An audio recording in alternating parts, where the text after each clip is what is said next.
आपण यापूर्वी आमदार म्हणून आला होता, आत्ता सांगितलं आपण, आणि आता मंत्री म्हणून येत आहे. सोलापूर जिल्ह्याचा आपण दौरा केला, सातारा जिल्ह्याचा दौरा केला. एकंदरीत कशा प्रकारची तयारी आपण केली? आपण पालखीची तर मला वर्षापासून पालखीच्या व्यवस्था प्रशासन करत असतं आणि प्रत्येक वर्षी पालखी जेव्हा पालखी सोहळा पार पडतो तेव्हा ज्या ज्या नव्यानं उद्भवणाऱ्या समस्या, नव्यानं उद्भवणाऱ्या अडचणी, आता तर पूर्ण पाऊस पडला आणि या पडलेल्या पावसानं अनेक पालखीदारांचं नुकसान झालं, अनेक रस्त्यांचं नुकसान झालं आणि या परिस्थितीमध्ये त्या सगळ्या व्यवस्था पुन्हा उभ्या करणं आणि पालखी किंवा वाडीच्या वारकऱ्यांना खूप चांगल्या सेवा या ठिकाणी मिळणं म्हणून आपण पालखीदाराची गाडी केली. मला वाटतं सकाळी पंढरपूरमधून आपण सुरुवात केली होती. पंढरपूरचा 65 एकराचा तळ आपण बघितला, त्या ठिकाणी पाणी साठतं आहे, त्या ठिकाणच्या अडचणी तो आपण विषय मार्गी लावला. शौचालयाच्या ठिकाणी काही अडचणी होत्या त्या मार्गी लावल्या आपण. पंढरपूरच्या चंद्रभागेच्या वाळवंटाला आपण भेट दिली, त्या ठिकाणच्या ज्या अडचणी होत्या त्याच्यातून आपण तातडीने सूचना देऊन मार्ग काढतो आहे. त्याच्याही पुढे जाऊन आपण ज्या ज्या पालखीत ज्या ज्या गोष्टीची आवश्यकता होती सगळ्याच गोष्टी आपण या ठिकाणी करतो. यावर्षी पाऊस अधिकचा आहे म्हणून सगळ्यात महत्त्वाचा निर्णय माननीय मुख्यमंत्री मोदी यांनी सांगितलं की पालखीच्या वाटेवर जास्तीत जास्त लोकांना निवारा कसा उभा करता येईल. जर पाऊस आला किंवा मुक्कामाची सोय, राहण्याची सोय याच्यासाठी वॉटरप्रूफ हँगर उभे करण्याचा निर्णय आम्ही यावर्षी घेतला आहे. जवळजवळ 6.5 ते 7 लाख स्क्वेअर फुटाचे हँगर आम्ही पालखीच्या मार्गावर टाकतो आहे. त्यातून लाखो वारकऱ्यांची मुक्कामाची सोय, शौचालयाची सोय, आंघोळीची सोय आमच्या महिला भगिनींची, अशा ज्या सुविधा, अगदी औषध उपचाराची सोय, ज्या सुविधा देता येतील नव्यानं आपण यावर्षी आपण तेही या ठिकाणी करतो आहे. हे सगळं करत असताना कायदा सुव्यवस्थेचे काही विषय होते त्या संदर्भात चर्चा सोलापूर जिल्ह्याच्या अधिकाऱ्यांशी झाली.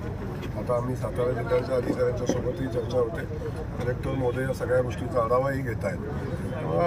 मला वाटतं सगळ्या व्यवस्था आवश्यक आहेत त्या सगळ्या उभ्या करत असताना जे करणं शक्य आहे ते सगळं आम्ही करतो.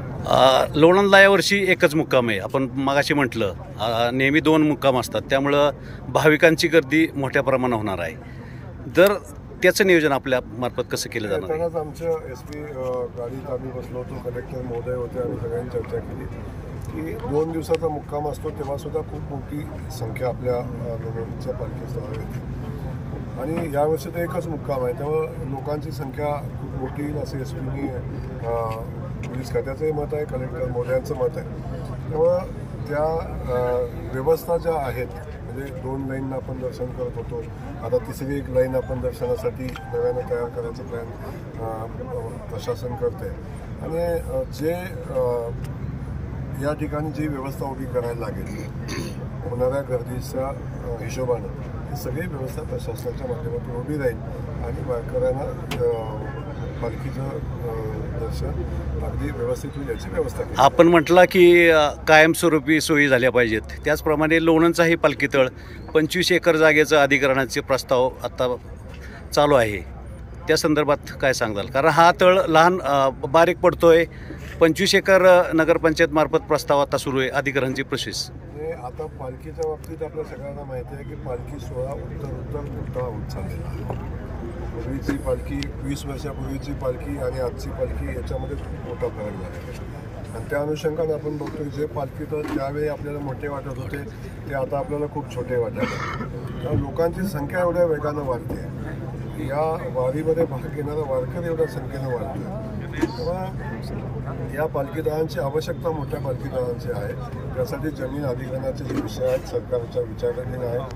मुख्यमंत्री महोदय या बाबतीत खूप काळजीपूर्वक काम करतात. या बाबतीत खास करून पंढरपूरच्या बाबतीचा विषय आहे की पंढरपूर देवस्थानचा विकास व्हावा म्हणून पंढरपूर कॉरिडॉरचा विषय आता मुख्यमंत्री महोदयांनी हातात घेतलेला आहे.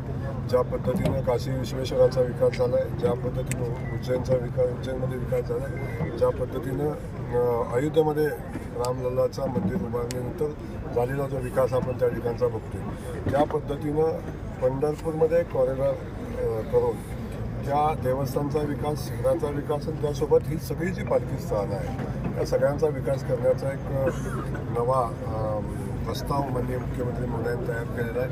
मला वाटतं याच आषाढी वारीच्या अनुषंगानं ते काम चालू करण्याचा संकल्प मुख्यमंत्री महोदयांनी केलेला आहे आणि पुढच्या वर्षीपासून या विकासाची सगळी प्रक्रिया, या वारीच्या आणि पंढरीच्या विकासाची प्रक्रिया माननीय मुख्यमंत्री महोदयांच्या अध्यक्षतेखाली चालू केली. नामदार गडकरी साहेब आणि फडणवीस साहेब यांच्या माध्यमातून आळंदी ते पंढरपूर हा नवीन मार्ग आपण तयार केला, परंतु तो आजही अर्धवट अवस्थेत आहे. तो पालखी मार्ग अजून पूर्ण झालेला नाही. आपण एका गोष्टीचं कौतुक केलं पाहिजे. आपण जेव्हा राहिलेल्या 500 मीटरवर आपण जेव्हा बोट आपण ठेवतोय तेव्हा शेकडो किलोमीटरचा पालखी मार्ग डोळे दिपतील अशा पद्धतीचा जो पालखी मार्ग माननीय गडकरी साहेब, फडणवीस साहेब किंवा भारतीय जनता पक्षाच्या सरकारनं उभा केलेला आहे.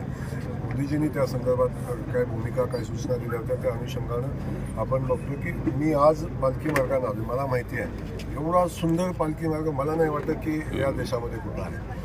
काही ठिकाणी अडचणी आहेत, तुम्ही म्हणता त्यात वास्तव आहे.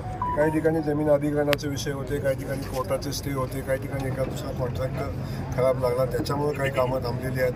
परंतु आता पालखी मार्गाच्या कामाचा हा शेवटचा वर्ष आहे. मला नाही वाटत की इथून पुढे पालखी मार्गाचं कुठलं काम आपल्याला शिल्लक राहील. तेव्हा आपण मोठ्या मनानं पालखीचा झालेल्या कामाचं कौतुक केलं पाहिजे.